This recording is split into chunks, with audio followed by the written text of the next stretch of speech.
right, 3, 2, 1. Hi, this is William Ramsey. Welcome to William Ramsey Investigates. On tonight's show, I have a very special guest. His name is Hugh Turley, and he was involved in a very important event, at least in my personal life, but also in American history, and that was the death of Vince Foster that took place on July 20th, 1993. He's also mentioned many times in a book that has just come out. The title of that book is The Murder of Vince Foster, America's Would-Be Dreyfus Affair, written by David Martin. And I had Dave Martin on earlier. He and I discussed one of his earlier books. And so this book has just come out. I'm familiar with DC Dave because he was a voluminous kind of article writer about the Vince Foster affair. And so when I was in DC from 1995 to 1998, I was very familiar with that. I lived in Northern Virginia, fairly close to where Fort Marcy Park is, which is where they found the body of Vince Foster. So Mr. Turley also is friends with David Martin and was also kind of a citizen journalist and very much involved in this whole story. So he's going to share his perspective and how he got involved with the death of Vince Foster and just kind of tell the whole story from his perspective. So, Mr. Turley, are you there? Yes, I am, William. Thank you. Thanks for agreeing to the interview. So for people who may not have known you or not familiar with the story of Vince Foster, can you tell people about your background and what happened to Vince Foster and how you got involved in the story? Oh, sure. Well, I got interested in it the day after Mr. Foster died. Vincent Foster was the deputy White House counsel in the Clinton administration, and he was found dead in a park on July 20th, 1993. And the next morning in the newspaper, I was reading at that time the Washington Times, and it reported that his body was found at this park by an anonymous passerby, and that puzzled me because I thought, well, that's an important person. I mean, if the body was found by someone, they're a witness because that person saw the scene, and I thought the authorities would certainly want to interview that person and see if they saw anything, if they're going to investigate this death. And it just didn't make sense to me that the person who found the body could be anonymous. I thought that's very strange. And I said that to my wife at the time, but then I just forgot about it. I mean, I moved on, and I'm a professional magician professionally, so I deceive people for a living. I joke about it sometimes. I say that like a lot of people in Washington, I deceive people for a living. But the difference is I tell you before I deceive you that I'm going to lie to you because I'm a magician, so that you know I'm deceiving you. But about a year later, after this death, I was in Northern Virginia performing, and I was on my way home. I'm in my tuxedo, and I was driving by this park where Foster's body was found. And on the radio at the time, they were broadcasting all the news about O.J. Simpson and the O.J. Simpson murders of his wife, Nicole. And they talked about the people that found the bodies, and they talked about the bloody glove and the car and the white Ford Bronco and all these things. And I thought, well, all this information on the radio, and no matter what station you picked, you were going to hear about O.J. I thought, well, this isn't something I'm that interested in. I wondered what happened to that guy Foster. So I stopped and I walked into the park. I was nearby, so I went in to take a look around just to see what it looked like, the place. And I bumped into a gentleman named Reed Irvine, who was the chairman of Accuracy and Media at the time, and he was at the park investigating the death of Foster. And we met, and he invited me to come to his office the next day, where he gave me some documents that I could read, the park police report and some other things. And then he invited me to come to a forum that he was going to have at the Army-Navy Club. And he said there's going to be a guy, Dave Martin, was going to be there, and another journalist, Ambrose Evans Pritchard, and some other people. So I went down, and I was curious, and that's when I first met David Martin. And I still remember a poem. I memorized it. He writes a lot of poetry, but he recited a poem that day, and a lot of people, this is a year after Foster's death, a lot of people were saying, leave the family alone. Think of the poor family. You're bringing up all these questions about his death. And I remember the poem was called Solicitude. It goes like this: don't you think the family has suffered enough? Why must you stir up this mess? He wasn't constructed of very strong stuff. He couldn't put up with the press. He must not have been what he seemed to be. He could not have been very stable. that he might have been killed for his honesty is just a romantic fable. We'll fight for his right to be off in the head. What do you mean we offend you? If you should turn up mysteriously dead, this is how we would defend you. And that was my introduction to David Martin. And I think the next day he sent me a fax with some more poetry on it, uh, and then we've been friends ever since. And 25 years later, right? 25 years after the event. Yeah, yeah. But my journey along the way, he and I intersected a lot and talked to each other a lot and compared notes, and we became friends around this mysterious death of Vince Foster. Right. And so for people who don't know the story of Vince Foster, can you give kind of elementary intro to the story of Vince Foster and what happened at Fort Marcy Park, and describe the park as well? Well, the park is a very odd place. It's between two rather busy thoroughfares. It has a very small parking lot for about 20 cars. It's kind of curved shaped parking lot, and it's a Civil War fort, but there's really no fort there. There's no real structure. It was what's called an earthen berm fort, and in those days, the soldiers would clear this land out around that place, and they'd build up earth, so there was like a hill, and they were on the top of the hill with cannon. And there was a circle of forts around Washington, and Fort Marcy Park was one of the forts in the circle of forts. There were probably about 20 of them, I guess, but they were all around the city. And this one sort of guarded a bridge called Chain Bridge, which was down the road across the Potomac. But there was a bridge there at the time. There was never any action at Fort Marcy Park, but it's very close to the CIA headquarters, which is interesting. It's just about a half mile away. And when you go there, it's an eerie place because there's no one there. It's always empty. And if there's people there, they're usually people that are up to probably things they shouldn't be doing. Like on the day of Foster's death, there was a couple there that was married, but they weren't married to each other. And they were in the woods and doing their thing, and so there's people like that might be in the park, but there's nothing to see there really. Where there were two artifacts from the Civil War, there were two cannon that were there, but it's a pretty desolate place. And yeah, and it's not like a park like you would expect a park with playgrounds or things to do or pool. There's nothing. It's just a historical relic. Right. There were a couple of picnic tables, I think. Yeah, I think you're right. But it's eerie. I mean, when I've been there, and I've been there a lot, sometimes it's scary actually because it's so desolate and there's no one there. You're kind of vulnerable. I mean, if someone wanted to rob you or mug you, you can't call for help because there's nobody around. It's that kind of a place. It's not a lot. There's no joggers coming through or picnickers. It's pretty it's strange. I think when Foster went there, and I don't know exactly how he got there. His car wasn't there, but he was there and died there. There's stories that the body was moved there, but the forensic evidence shows that he actually died right there, the blood evidence and so on. But his car wasn't there, so he didn't drive himself there. Somebody brought him there and they killed him there. Whoever killed him, we don't know who killed him, but it was it's the kind of place where you might meet somebody clandestinely or something. If you wouldn't be seen, you don't want to meet somebody in private. Let's meet here, and nobody will know we're meeting, kind of place. Right. It's like a place for a spy drop, or Robert Hansen picking up a spy drop. It reminded me of that. But also where he was found, his body was on the side of one of these berms, and it was far into the park. It was at least it was way up a hill. You had to walk about 700 yards up to where he was.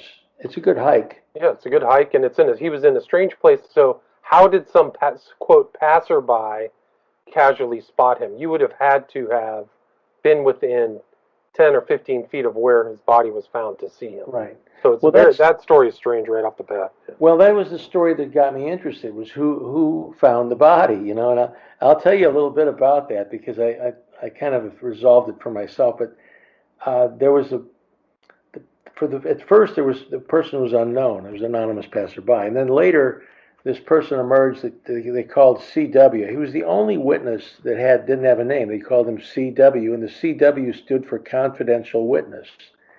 And he came forward, they say, to G. Gordon Liddy, who was a radio host at the time, and then uh, he did some FBI. He was interviewed by the FBI and so on, but they always concealed his name. But eventually, it sort of seeped out that his name was Dale Kyle, and everybody knew his name was Dale Kyle. Well, actually, that wasn't his name either, because I went to the archives later and found more documents. His full name was Kermit Dale Kyle, and he's deceased now.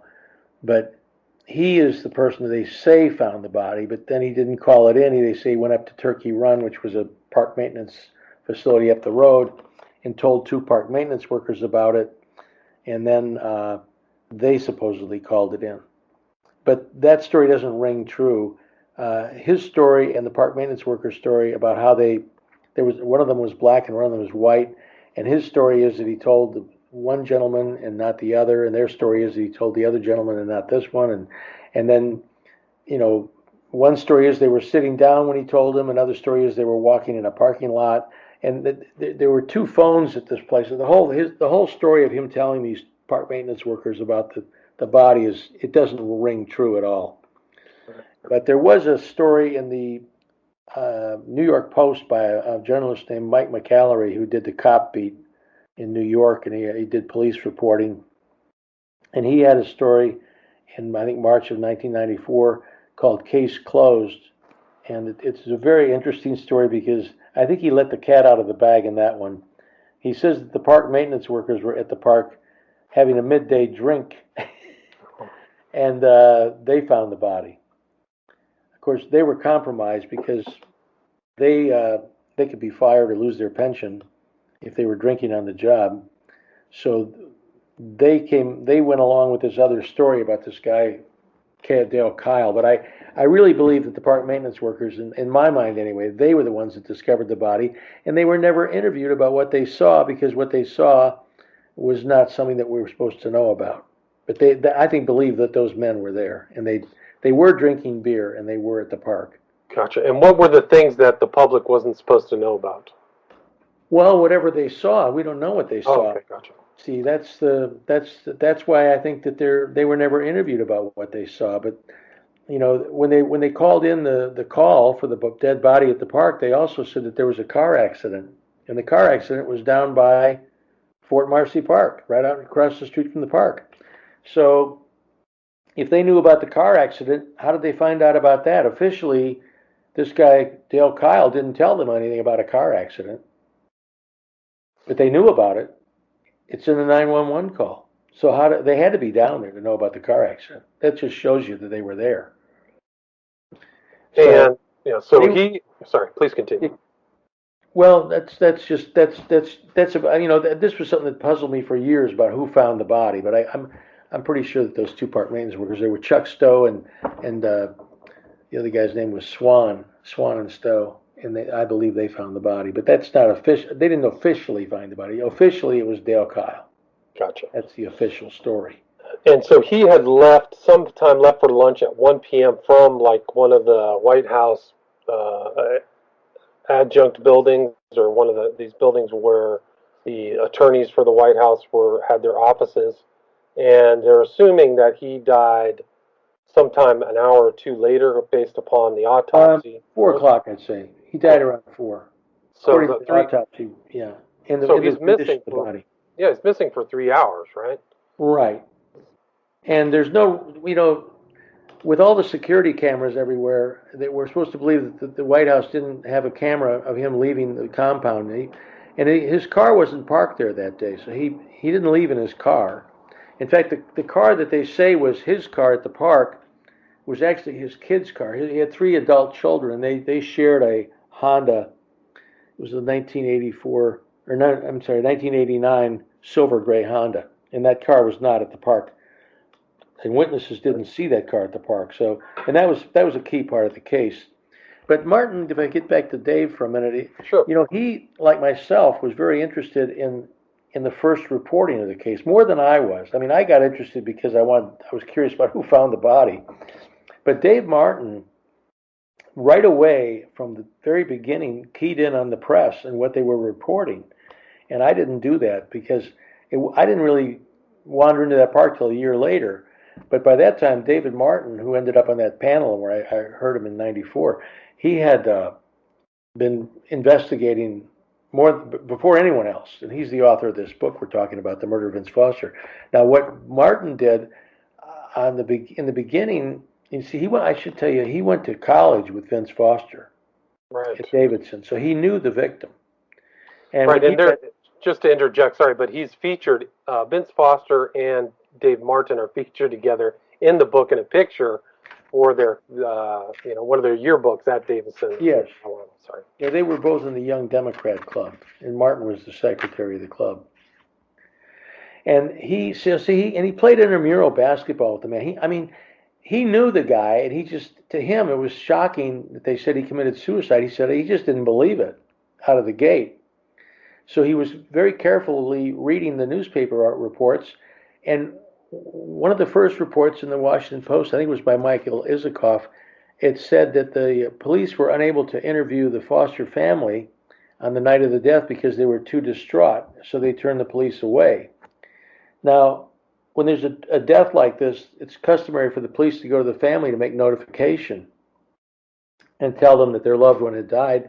And at that time, the police are supposed to interview the family because this is, they want to get some initial, early, firsthand information about, their thoughts on this and Right. what's going on.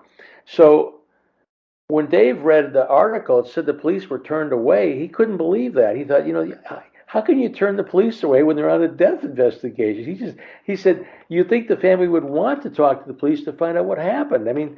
It didn't ring true to him. So he called the park police. He did his own investigation right off the bat. He calls the park police and he asks a higher up officer, Major Hines, I think it was. He said, what is this in the paper about police being turned away? He said, that can't be true, is it?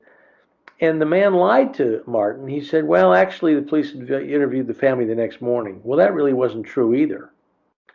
But we didn't know it at the time. In fact, it would be a year later when the Senate held some hearings and these park police officers were invited to testify that they were testifying live on C-SPAN, and they said that they interviewed the family for an hour and 10 minutes. They were in the house.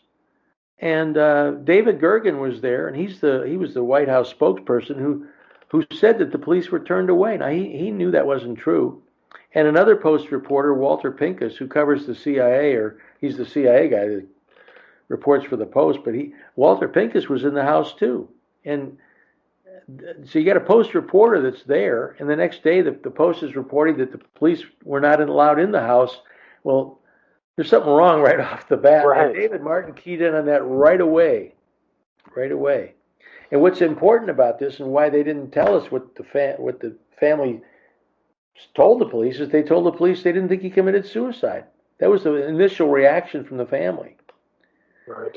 And even Bill Clinton was there at 11 p.m. Clinton was there too, yeah. Right. Yeah. So there was something going on at the family house, and the stories were already suspicious right from the get-go. Right, but the people at the house, including Bill Clinton, I don't think anybody really knew what had happened at that point. But they didn't think it was suicide. In fact, Webster Hubbell told someone that night, he called someone on the phone in Arkansas and said, don't believe it's a suicide, don't believe it. Right. And then, Hillary Clinton didn't believe he committed suicide, and that was her first reaction. And the Foster family said that he wasn't depressed and so on. And Dave Martin, the author of this book, he picked this up right away. He picked up on this fact because Foster's brother-in-law said there was not a damn thing to the stories of him being depressed. But just a few days after the death, this depression story emerged in the press that Foster had been depressed for a long time, and the family started. Vince's sister started to say that he'd been depressed, and the depression story emerged. But Dave Martin, I think, to his credit, more than anybody else, was on the press right out of the gate, and he followed the press accounts of Foster's death, and it's throughout this book is the role of the press in the cover-up. And that is really it's what made the whole cover-up successful. The role of the press. The press is the one organization that made it all uh, successful. The cover-up. Yeah, and there's so many like malefactors, so many bad actors. You mentioned Isikoff, but the list is very, very long of people who either were ignorant of it. I mean, I think Dave is famous for writing this one article that was the 17 techniques for truth suppression. Mm-hmm. It's interesting because he wrote it in the context of the Vince Foster case, but it also got kind of bandied around the internet, the early internet, and people applied it to all kinds of other stuff. But Right. I highly recommend people take a look at the 17 techniques. Oh yeah, So, they're great. Well, we met at we I got Dave on the internet. You know, when we first met, he sent me a fax the next day because in those days we were still sending faxes, and I had gotten online. I think I had AOL or something. And I told him, I said, you got to get on the internet, Gary. Dave, I said, get all this stuff that there's people on the internet talking about Foster. You need to join the discussion. So right. I told him to get on online. But we started about the time that the internet was becoming popular. And that was kind of what I read too, because Dave mentions in the book Michael Rivera, Rancho Ramamucca. That's really where I followed the Foster case. And Dan DC Davey was posted, I believe, on what really happened, or he was posted on some of the early websites. Maybe it was Rents or something, where you could read his dispatches about the Foster case. Right. Well, we joined a group called the CS List, called Clinton Scandals, and somebody approached me on the internet because I was posting things that I was discovering about the case and things that were inconsistent and didn't make sense, and some of these anomalies of the case. And a guy contacted me and said, "Oh, you ought to join our little group." So I joined this group. The CS List stood for Clinton Scandals List. And there was a group of people talking about the Foster case. So I jumped in there, and I thought these were all like-minded individuals. So I told Martin, "You got to get on the internet and join this group with me." See, so the funny thing is, he comes in the group, and the first thing he does is start to point the finger at the press, and that the press has a role in the cover-up. And in short order, he and I were both kicked out of the CS Oh, List. wow. They accused us of press bashing and ad hominem attacks, and we really weren't guilty of any ad hominem attacks, but we were guilty of press bashing because we were pointing the finger at the role of the press in the cover-up, and that was taboo. So they gave us a thing they called the digest, where we could read the posts of the other people, their comments, but we were not allowed to say anything unless it was approved by their moderator. Sure. So this was our first experience with censorship. And from there, we joined another group called Free Republic, which is still up. It's pretty popular, I think. Yes. Yeah. And we both got kicked out of there, too. Again, we're not supposed to criticize the press. And we didn't, it was okay to criticize like the liberal media or something, but you can't criticize the entire press, the conservative media and the liberal media, and say, hey, look, they're all covering up something very significant here. And that's what Martin was doing very early on, and he opened my eyes. When we got kicked out of those groups, then I realized he was really very perceptive and ahead of everybody. And another, the author of this book has some great qualities. There's as an individual that makes his writing so good is that he is what I think is several of the characteristics of prudence. I don't know all 8 of them, but I remember Thomas Aquinas wrote that there were 8 parts of prudence. If you're a prudent individual, it's a virtue.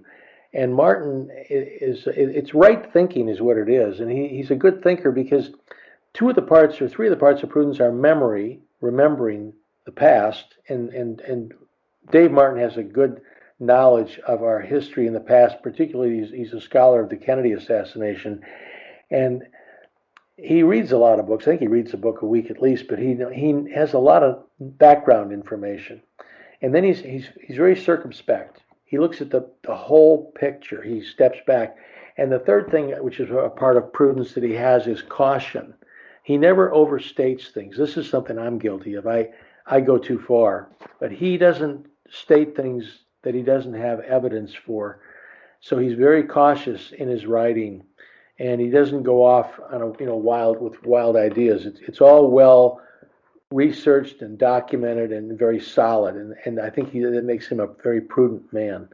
And because someone asked me a question one time about this book, when I told my neighbor about it, they said, well, how do you know you can trust this guy? And I said, well, because first of all, he's very high integrity. He's very honest, and he loves honesty and the truth, and then he's very prudent.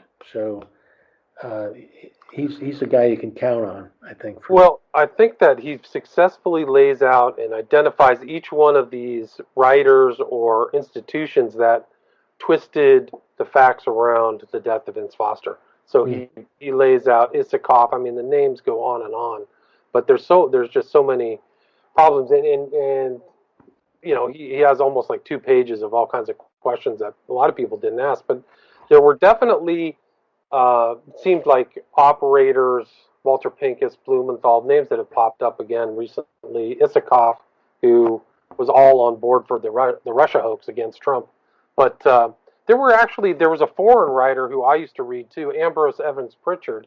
Can you talk a little bit about him and meeting him and what his kind of take was? Oh, sure. Well, I met Ambrose at the forum where I met Martin. He was there the same day. They were both on the dais together, and he and I went to his house a couple times for dinner. I became a friend of his and sort of a source for him, and because when I would find information and documents, I shared my documents that I would find. I was that was my role in this thing, was really being a document digger. But I would give the documents to Martin, I give them to Ambrose, and I gave them to Patrick Knowlton and John Clark. Patrick was a witness in the case, and I also shared them with Christopher Ruddy, who was actually turned out to be a villain in the case. But he was early on. He was we all thought he was one of the truth seekers, but that's how I met Ambrose. And Ambrose did something very significant, I think. If I had to name one thing that he did that was really important, there was this witness I mentioned, Patrick Knowlton, and he's a key witness in the case because he wandered into the park. He had to take a leak. He's going up the parkway, and he stops in there briefly, and he sees the parking lot, and he sees what's there, and one thing that's not there is Vince Foster's car. He doesn't realize it at the time. He sees 2 other vehicles, but this man has the most unusual memory. He remembers everything in great detail, and you cannot shake him. And he also is a very strong character for honesty. And the authorities tried to get him to change his story about what he saw at the park. They wanted him to say that he saw this car that matched the description of the one that the Foster children drove, this gray Honda. But he wouldn't do it. And they interviewed him twice, and they tried to twist him around, but he just wouldn't budge. So then they just falsified his report. The FBI agents just out and out lied and made the report false. And they can do this. See, when they interview people, the FBI doesn't tape record it or videotape or anything. They take notes, and then they transcribe it into a typewritten form, which is called a 302. It's an interview. 302, right. We know all about those recent, things involving stroke or whatever, the discrepancies in the 302 recently. Sorry. Right. Well, you can't, the witnesses don't get to look at their 302s and sign off on them. The FBI does the 302. They create it, they type it, and that's it. Well, Knowlton's 302 was falsified by these authorities. And Ambrose, the journalist from England here, he was going around trying to find the witnesses and cross-check with them about their 302s and see if they were accurate. So he's doing some real gumshoe work. But what's interesting is that Knowlton's name was misspelled by the park police. They spelled it's Nolton, but it's actually spelled Knowlton. So at one point, even the FBI couldn't find Knowlton because they didn't know how to spell his name. But in the park police report, they said he was driving out to Etland, Virginia. It's a very small town. So Ambrose drives out to this little community, and he snoops around. He goes into little community stores and stuff and says, "Do you know Knowlton? Does anybody here know Knowlton?"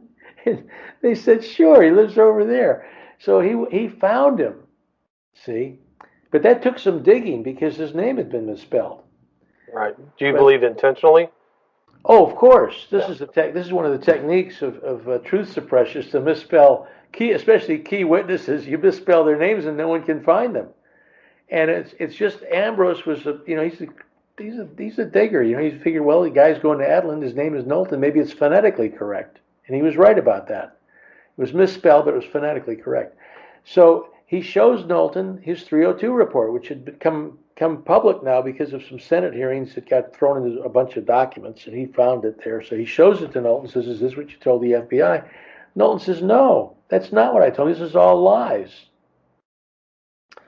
And then from there, what happened next was Knowlton got subpoenaed to testify before the Whitewater grand jury. He was harassed and intimidated on the streets of Washington. He had a neighbor who's an attorney, John Clark, who came to his aid, and the two of them decided that they're going to fight this grand jury witness intimidation, and they didn't win their lawsuit for that, but they did succeed in getting 20 pages attached to the official report on Foster's death. It's called the appendix to the report. It's in the report. It's a part of the report. And they part of the Star report, right?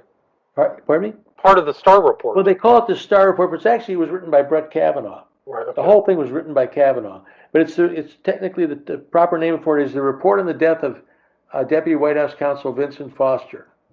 And the report on the death of Vincent Foster has an appendix. That's volume 2, and it's part of and included in the report. And see, this is all because of Ambrose. Because your question was, what can I tell you about Ambrose? Well, Ambrose found Knowlton, and Knowlton, he brought him forward, and then Knowlton and his attorney end up attaching evidence of a cover-up to the official report. So Ambrose had a big role, a really big role. Right. And Knowlton, they like somebody, either the FBI or some government agency, really put the harassment on Knowlton, following him around. Oh yeah, guys who were like, they could break him. Yeah. Patrick has a book that he wrote. If I can just mention it, it's called "As If It Never Happened." It's a story about his childhood, and he had a very difficult childhood, and it's a great book. It's a page turner. Martin did a review of it. You could probably find Martin's review of it online if you look up David Martin and Patrick Knowlton, As If It Never Happened. And that book, I mean, you see the childhood of Patrick Knowlton, and you realize why the FBI couldn't break this guy. He had a backbone. I mean, and he was a very courageous man and a man committed to the truth. And the sad truth is that in other big investigations, it wouldn't be the first time the FBI shaped testimony or tried to either omit or include. Like if you look at the Bobby Kennedy assassination, all these other things, there's a lot of times these 302s or the actual witnesses that tried to get intimidated. There's a lot of intimidation. And for Knowlton, they used to get away with it. Now, I should add one more thing that makes, because people are probably wondering, if anybody's listening to this, they're saying, well, how come we don't know about this? I never heard of this stuff. Well, see, the appendix to the official report, it should have been news. I mean, this is the first time in the history of our country that an independent counsel had evidence of a cover-up by his own staff included in his report. And what happened was the press just didn't report it. Nobody has ever reported that there's an appendix to the official report on the death of Vincent Foster. Very true. Only the alternate media reported on that. Yeah, if at all. I can't even think of anybody in the alternate media. I thought that Rivero talked about it. Oh, Rivero. Yeah, well, Rivero has it. Yeah, okay. Yeah, but it's pretty scarce. Yes. And it's because it's not reported. It's like it's not known. It didn't happen. It never. If it's not reported, it doesn't happen. And John Clark, Patrick's attorney, had a term for what he called saturation. For something to be known, it needs to be reported over and over and over, just endlessly to drive the point home. And that's why everybody's wearing face masks today, because they drive that point home. But they pound on it. But this appendix was never mentioned, so it didn't. Right, but it's very important because it came out of the 3-judge district court in D.C., the kind of springboard into the Supreme Court that actually hired Ken Starr. So it was a very august body that included that. addendum from Clark and Knowlton. So very, very important material. Yeah. But I think it's fascinating that Starr. Can you talk a little bit what you know about Michael Rodriguez and Kavanaugh, who worked under Starr? Oh, sure. Well, there's so many big players. All of this information is in this book. Yeah. Of course, everything we're talking about is in here, and Gary spells it all out. Martin has he even mentions, see, he quotes these three judges because we found the documents where the three judges deliberated amongst themselves. They faxed and emailed each other about whether they should attach Knowlton's appendix or not. And Judge Butzner said we need to include it, or we could be charged as conspirators in the cover-up. And Martin talks about all of this in his book. And he goes into great detail on Miguel Rodriguez, who is a very important person. He was the lead investigator into Foster's death, and he was part of Starr's team, but he was actually trying to find the truth. He thought that Foster was murdered. And there's a memorandum that he wrote. It's a 30-page memorandum, and it's in the appendix of David Martin's book, The Murder of Vince Foster. And in that memorandum, he states, and they had this meeting. I should tell you, Brett Kavanaugh was in the meeting. There were about 4 or 5 people at the meeting, and Rodriguez was in charge of the meeting. But it states in the memorandum of the meeting that the park police brought the gun to the park and placed it in Foster's hand. And they had also moved the body. They dragged the body up off this berm onto level ground and repositioned it. At first, the first witnesses that saw the body, there was hardly any blood, and what they did see was very dried and black. Well, once they moved it up onto the level ground, the blood flowed, and now there's red blood, and it's flowing, and there's a gun in the hand. And the police brought the gun and put it in the hand, and then they re-photographed the body. And of course, the later witnesses that come, like the paramedics or ambulance workers that come to pick up the body to take it away, they see all this red blood. They see more blood than the first witnesses. But that's because the body was moved. Now, Rodriguez knew that these park police brought the gun and staged the crime scene and re-photographed it, and that's why some of the early photographs disappeared. Well, Rodriguez was not doing the job they hired him for. He was supposed to cover up the murder, and he's now trying to solve the crime. So they forced him out. And his resignation letter is also in Martin's book. It's in the back. Right. And you were the one who dug that out of the National Archives, right? I did with Patrick Knowlton. Patrick Knowlton and I would go to the archives together frequently. After everything was shut down in the independent counsel's office, those documents were turned over to the archives.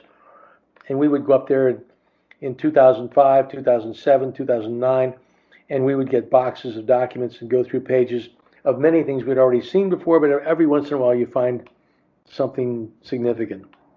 And we found the resignation letter of Rodriguez where he talked about the FBI falsifying statements and so on.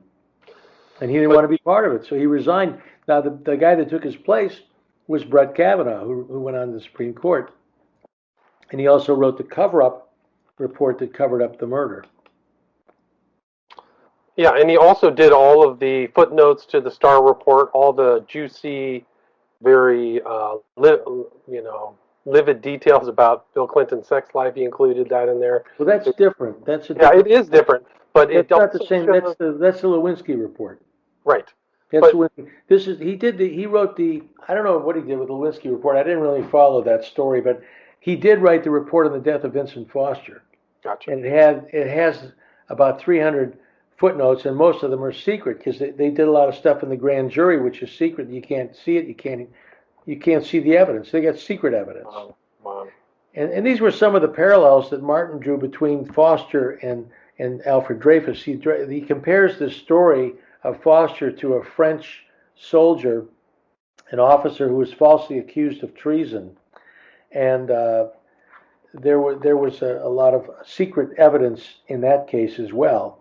And Martin calls the book America's Would-Be Dreyfus Affair because Alfred Dreyfus was eventually acquitted, but Foster is still guilty of self-murder. So he didn't get acquitted. I think, can I just read you a short passage here? Please do. This is a comparison he made between the the Dreyfus case and Foster. He said, and this is on page 168, is the French newspaper, I don't know, my French isn't that good, but it's La Autorite, put it in the earlier case, quote, if Dreyfus is not guilty, then the government is, end quote. So then Martin writes, if Vince Foster is not guilty of self-murder, then not only are our government leaders protecting those who are guilty of the assassination, but so too are the controllers of our major news organs. This is a very unsettling thought, and it should make all of us rather insecure, suggesting that we don't have the government of laws that we thought we did, nor a free press as we thought was guaranteed by the First Amendment. And that is the message of this book. Really, it's mentioned throughout, and it's in a poem that he puts at the end. But this case is important because it tells us that we don't have institutions, the Justice Department, the Congress, the courts. I mean, they don't protect us, and we don't have a free press that provides scrutiny of our government. We're bordering on tyranny if we're not already there.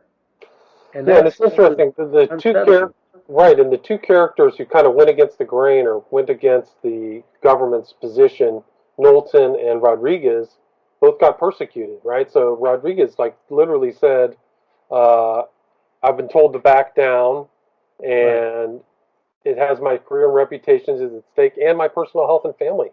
Those are vitally important. They terrorized him, but see that there are people that suffered that didn't win. And Martin in his book compares them to the people that supported Alfred Dreyfus in his freedom to get him out of prison. I think Knowlton and Clark and of course Gary Martin. These are the people that are fighting for justice, and they're sort of beaten down. And then there's the people that participated in the cover-up who rise up, and that would include Brett Kavanaugh, who went on to the Supreme Court. And another person who's throughout the book, I have to mention Christopher Ruddy, because he's compared early on. Martin compares him to a guy named Bernard Lazare, who was a French journalist that took up the case of Dreyfus and fought for his innocence. But then we thought Ruddy was Bernard Lazare, but he turned out not to be. He turned out to be someone who was really secretly working for the other side. And now today, Ruddy is a friend of the Clintons. He's an advisor and friend of Donald Trump. Right. And he recommended Brett Kavanaugh for the Supreme Court to Trump. And he appears regularly on television programs like George Stephanopoulos will have him on his Sunday morning show. He's one of the prominent talking heads and journalist experts. He's the CEO of a company called Newsmax, and he's worth millions and millions of dollars. Now, back in the day when he was what we thought was our friend, he used to come and stay at my house. When he was in Washington, I used to pick him up at the airport, and he slept at my house and ate at my table. I thought he was a great guy. But, at some point he told me that John Clark was not to be trusted and that I should stay away from Clark and Knowlton. And at that point I realized he wasn't a good guy. And I started to think about the things that he was doing in covering up for the FBI, and I realized that he was not really on our side. But Martin has this great sentence describing Ruddy, who at one point was called a conspiracy theorist by the press because he was digging into the case, or so we thought. And then he metamorphosized like a caterpillar, into this respectable journalist. So here's what Martin wrote. I really like it. He said, from the perspective of America's mainstream press, the ugly caterpillar of a conspiracy theorist, Ruddy, had wondrously metamorphosized, in contrast to his actual appearance, into the respectable and influential butterfly of a much respected CEO. And that's it. He's gone up like Brett Kavanaugh. Those guys rise to the top. Right, and they were young at that time, like late 20s, so it's almost like, 29. Both of them yeah, were 29. right, so it's almost like my perception of them is that's kind of how they earn their bones in some cases Oh through, yeah, oh yeah, yeah. That's getting their bones in the system. And a lot of these guys, too, a lot of these names that pop up later in other nefarious situations. Blumenthal, Alex Azar is one of them. You know, he's the head of Health and Human Services. all right, Azar. Alex Azar was part of Starr's team with Kavanaugh, and he's in the back. See, Martin's book brings it right up to date because there was another murder in Washington that was very bizarre. It was a gentleman named Daniel Best was his name, and he worked for Health and Human Services, and he was in charge of lowering drug prices. This is And he, very recent, right? very recent, 2017, I think. He was found dead in a parking lot, and he'd died of blunt force trauma, and they called it a suicide, like he beat himself to death. Yeah, I mean, the And scary that thing about, chapter is chapter yeah, 19 of the book. It's the last chapter. It's a postscript called Trump's Vince Foster question mark. And Alex Azar is head of Health and Human Services. But yeah, it comes full circle. I mean, what's in this book, it might seem like an event from 1993, but it's going on right now. It's very it current. really is. It really is current because Trump himself mentioned in an interview, talked about Vince Foster and how suspicious his death was. So Trump seems to be very aware or cognizant of the Well, situation. he brought it up and dropped it as quickly as he brought it up. He dropped it, and within the next sentence, he said, "But I really don't know anything about it." Right. That's just, And it's just the quote that he said it was fishy. He was an interview he gave the Washington Post, which is supposed to be fake news. But why is he giving an interview to the Washington Post, which covers up the murder of Foster and promotes Brett Kavanaugh and Ruddy? And like a few days after Trump said that, Sheila Anthony, Foster's sister, wrote an opinion piece, sort of a "How dare you talk about my poor brother who committed suicide." So Trump, in some ways, is like a professional wrestler. He positions himself in the ring so the other wrestler can take him down. interesting. What do you think the real reason for Vince Foster's murder was? Why do you think that he was? Do you have any That question, opinions? that's the eternal question. Right. I have to go back to Aristotle, who I studied philosophy in college, but Aristotle said, you can know that something is without knowing why it is or how it is. And he used the eclipse as an example. You can see an eclipse of the moon, and you can know that it is, but people don't always know why it is. Right. And I don't really know why Vince Foster was murdered. We know that he was murdered. That's beyond any doubt. We've proven that. But there are a variety of reasons that are out there, and Martin has a chapter on that, which he puts out several possibilities, but he doesn't actually say it was one or the other. But these are possibilities. The chapter is titled "Was Vince Foster's Murder Pizzagate Related?" Right. I mean, some Now, other names popped into this book that I was surprised to see. I don't remember Jim Clementi being oh in. yeah, Clementi was he was one of the FBI agents assigned to the case. Now, and this is where we're talking about Pizzagate related. See, Clementi was a uh, expert in child abduction and child abuse. Okay, that's his specialty. He's an FBI profiler, and he has appeared on RT television talking about his expertise is in with pedophilia. Now, this is the strangest thing of all the documents I found. Patrick and I found a document at the National Archives. It was a cover sheet. There was nothing behind it. There were no other pages. It was just in a box of documents from the Office of Independent Counsel. And on this piece of paper, it has the FBI logo in the middle. And the title of the document is Child Abduction and Serial Killer Unit. And below that, it says Questions for a Suicide Expert, Vincent Foster Death Investigation. And it was prepared by an FBI supervisory agent, but the name is redacted. So we don't know who drafted this document. We don't know what's inside the document because none of the document exists. We only have the cover sheet. But you have to wonder, why is there a document concerning Vincent Foster's death titled Child Abduction and Serial Killer Unit? I mean, what is that doing in there? I mean, it just seems so out of place.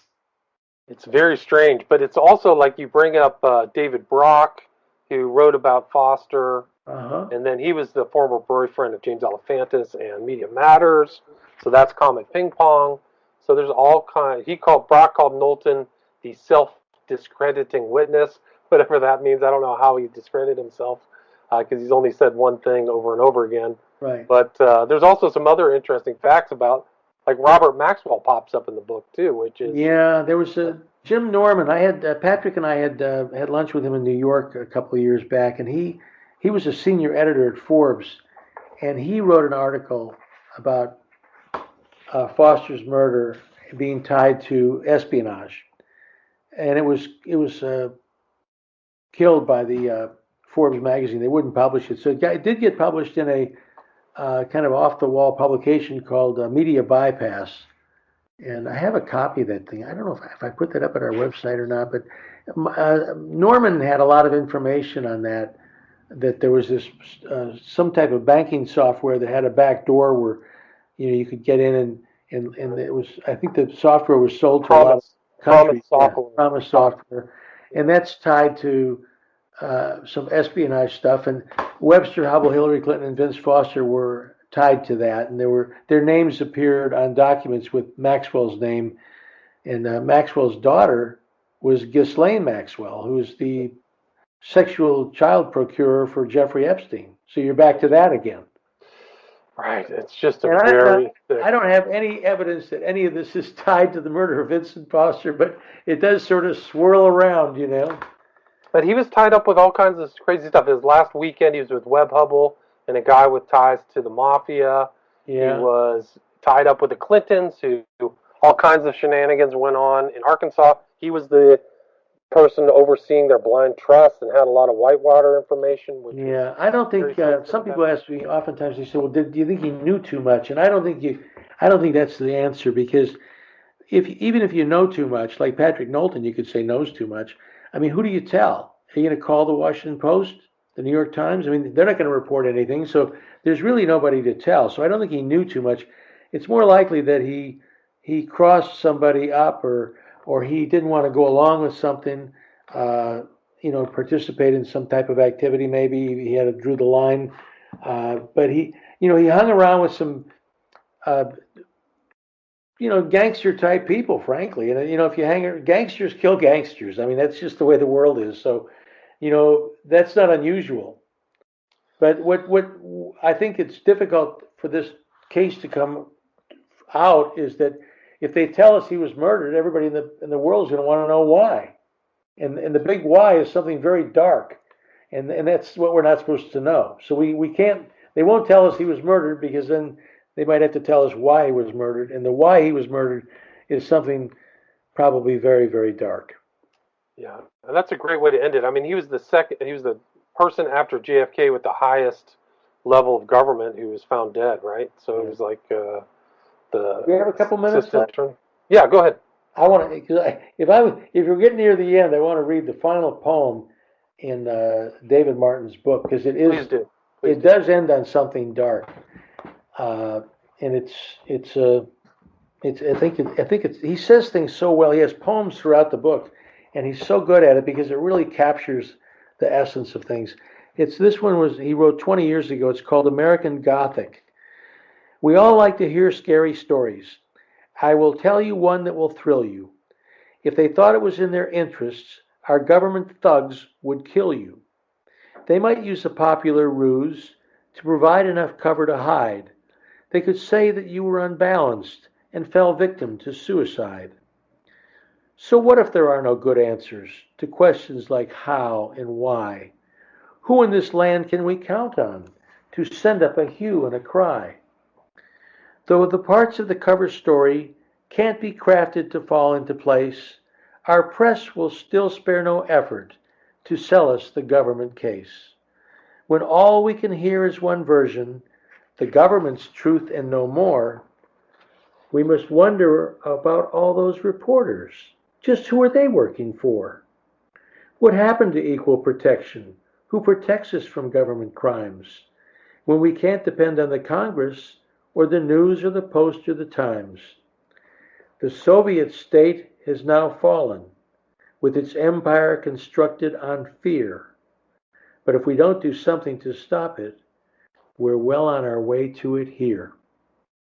And that's how it ends. Excellent. And it is dark. It's dark. It's very dark. Very dark stuff. I mean, he's only. There's a lot of fear right now in our nation. There's fear. People are afraid. Yeah. So, Hugh, you also were the co-author with Dave, The Martyrdom of Thomas Merton, an Investigation. So you guys have also worked on another book.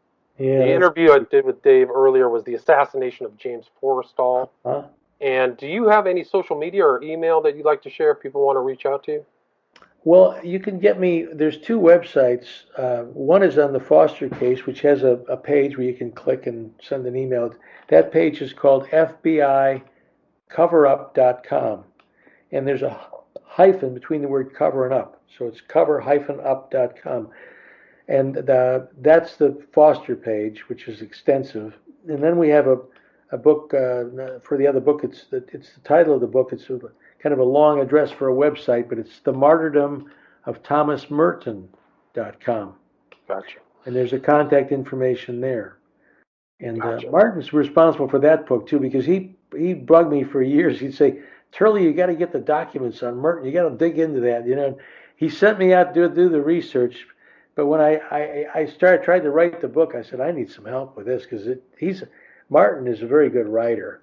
And he is an excellent writer. Very prolific, too. Yeah, he's very cautious. And I tend to overstate things. So I wrote the first draft, maybe, but he helped me polish it up. So I made him put his name on the book because I thought he helped a lot, and he did. But it was his idea, yeah. Right. The FBI cover-up page has the appendix or the addendum, the Clark Knowlton addendum. Yes, it has everything. So lots of pictures. Yeah, everything is there. And there's even a link to Dave's book on the homepage, The Murder of Vince Foster. And again, the name is Hugh Turley, talking about the book, The Murder of Vince Foster, America's Would-Be Dreyfus Affair, available now. Thank you so much, Hugh.